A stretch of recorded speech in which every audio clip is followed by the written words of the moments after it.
ನಾಳೆ ಸಿಎಂ ಸಿದ್ದರಾಮಯ್ಯ ಪಾಲಿಗೆ big day. ಇತಿಹಾಸ ಸೃಷ್ಟಿಸಲಿರೋ ಮುಖ್ಯಮಂತ್ರಿ ಸಿದ್ದರಾಮಯ್ಯ. ಅರಸು ರೆಕಾರ್ಡ್ ಬ್ರೇಕ್ ಮಾಡಲಿರೋ ಸಿಎಂ ಸಿದ್ದರಾಮಯ್ಯ. ಮಾಜಿ ಸಿಎಂ ದೇವರಾಜ ಅರಸು ದಾಖಲೆ ಮುರಿಯಲಿರೋ ಸಿದ್ದು. ಜನರ ಆಶೀರ್ವಾದದಿಂದ ಮುಖ್ಯಮಂತ್ರಿಯಾಗಿದ್ದೇನೆ. ಎಂಎಲ್ಎ ಆಗ್ಬೇಕು ಅಂತ ಅಂದ್ಕೊಂಡಿದ್ದೆ.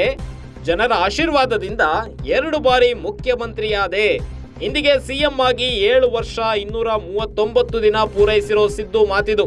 7 ವರ್ಷ 239 ದಿನ ಸುದೀರ್ಘ ಅವಧಿಗೆ ಕರ್ನಾಟಕದ ಸಿಎಂ ಆಗಿರೋ ಸಿದ್ದರಾಮಯ್ಯನವರು ನಾಳೆ ಅರಸು ಹೆಸರಿನಲ್ಲಿರೋ ದಾಖಲೆಯನ್ನ ಸಿಎಂ ಸಿದ್ದರಾಮಯ್ಯ ಬ್ರೇಕ್ ಮಾಡ್ತಾರೆ. ಮುಖ್ಯಮಂತ್ರಿ ಸಿದ್ದರಾಮಯ್ಯನವ್ರಿಗೆ ನಾಳೆ ಬಿಗ್ ಡೇ ಅಂತಾನೆ ಹೇಳ್ಬೋದು. ಕಾರಣ ಇಷ್ಟೇ, ಕರ್ನಾಟಕದ ಇತಿಹಾಸದಲ್ಲಿಯೇ ಸುದೀರ್ಘ ಅವಧಿಗೆ ಮುಖ್ಯಮಂತ್ರಿಯಾಗಿ ಸೇವೆ ಸಲ್ಲಿಸಿರೋ ರೆಕಾರ್ಡ್ ಇತಿಹಾಸ ಸಿದ್ದರಾಮಯ್ಯನವರ ಹೆಸರಿಗೆ ನಾಳೆ ಬರೆಯಲಾಗುತ್ತೆ.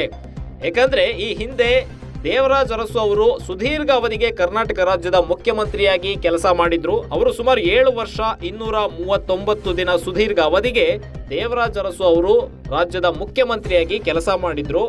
ಆ ಒಂದು ದಾಖಲೆಯನ್ನ, ಆ ಒಂದು ರೆಕಾರ್ಡ್ ಅನ್ನ ನಾಳೆ ಸಿಎಂ ಸಿದ್ದರಾಮಯ್ಯನವರು ಮುರಿಯಲಿದ್ದಾರೆ. ಯಾಕಂದ್ರೆ ನಾಳೆಗೆ ಸಿಎಂ ಸಿದ್ದರಾಮಯ್ಯ ಮುಖ್ಯಮಂತ್ರಿಯಾಗಿ 7 ವರ್ಷ 239 ದಿನವನ್ನ ಪೂರೈಸಲಿದ್ದು, ಒಂದು ದಿನ ಎಕ್ಸ್ಟ್ರಾ ಆಗುತ್ತೆ. ಅಂದ್ರೆ ಅರಸು ಅವರ ರೆಕಾರ್ಡ್ ಏನಿದೆಯಲ್ಲ ಅದನ್ನ ಬ್ರೇಕ್ ಮಾಡಿ ಮುನ್ನುಗ್ತಾ ಇದ್ದಾರೆ ಸಿಎಂ ಸಿದ್ದರಾಮಯ್ಯನವರು. ಹೀಗಾಗಿ ಈ ಬಗ್ಗೆ ಜನರ ಆಶೀರ್ವಾದದಿಂದ ಮುಖ್ಯಮಂತ್ರಿ ಆಗಿದ್ದೇನೆ ಅಂತ ಹೇಳಿ ಸಿಎಂ ಸಿದ್ದರಾಮಯ್ಯನವರು ಮಾತನಾಡಿದ್ದಾರೆ. ಎಂಎಲ್ಎ ಆಗ್ಬೇಕು ಅಂತ ಅಂದ್ಕೊಂಡಿದ್ದೆ, ಆದ್ರೆ ಜನರ ಆಶೀರ್ವಾದದಿಂದ 2 ಬಾರಿ ಮುಖ್ಯಮಂತ್ರಿ ಆಗಿದ್ದೇನೆ. ಇಂದಿಗೆ ಸಿಎಂ ಆಗಿ 7 ವರ್ಷ 239 ದಿನ ಪೂರೈಸಿದ್ದೇನೆ ಅಂತೇಳಿ ಸಿಎಂ ಸಿದ್ದರಾಮಯ್ಯನವರು ಏನು ಆ ರೆಕಾರ್ಡ್ ಬ್ರೇಕ್ ಬಗ್ಗೆ ಮಾತನಾಡಿದ್ದಾರೆ. ಏನ್ ಹೇಳಿದ್ದಾರೆ ಕೇಳಿಸ್ಕೊಳ್ಳಿ ನೀವೇ ಒಂದ್ಸಲ. ಜನರ ಆಶೀರ್ವಾದದಿಂದ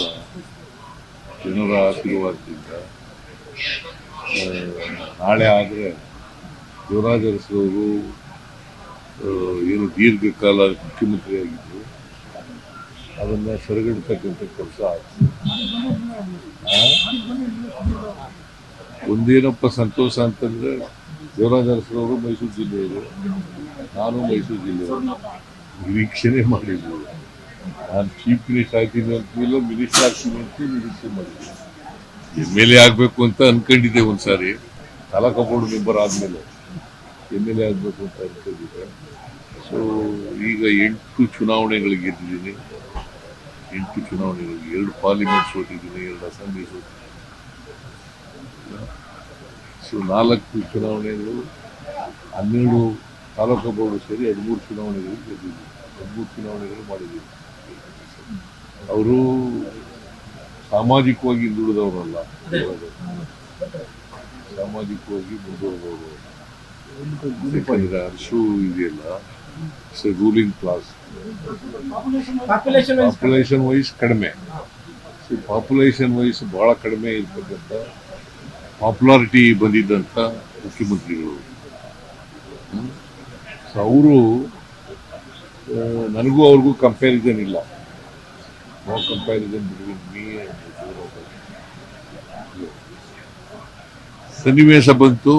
ನಾನು ದೀರ್ಘಕಾಲ ಮುಖ್ಯಮಂತ್ರಿ ಆಗಿದ್ದೀನಿ. ಜನರ ಆಶೀರ್ವಾದ ಇತ್ತು. ಜನರ ಆಶೀರ್ವಾದದಿಂದ ಇಲ್ಲಿವರೆಗೆ ಬಂದಿದ್ದೀನಿ. ನೋಡಪ್ಪ, ಆ ಕಾಲ ಬೇರೆ, ರಾಜಕಾರಣ ಈ ಕಾಲ ಒಂದೊಂದು ಕಾಲಕ್ಕೆ ಬೇರೆ ಇತ್ತು. ಅವತ್ತು ಈಗ ನಾನು 83 ಎಲೆಕ್ಷನ್ ನಿಂತ್ಕೊಂಡಾಗ ಜನರೇ ದುಡ್ಡು ಕೊಟ್ಟರು, ಓಟು ಕೊಟ್ಟರು.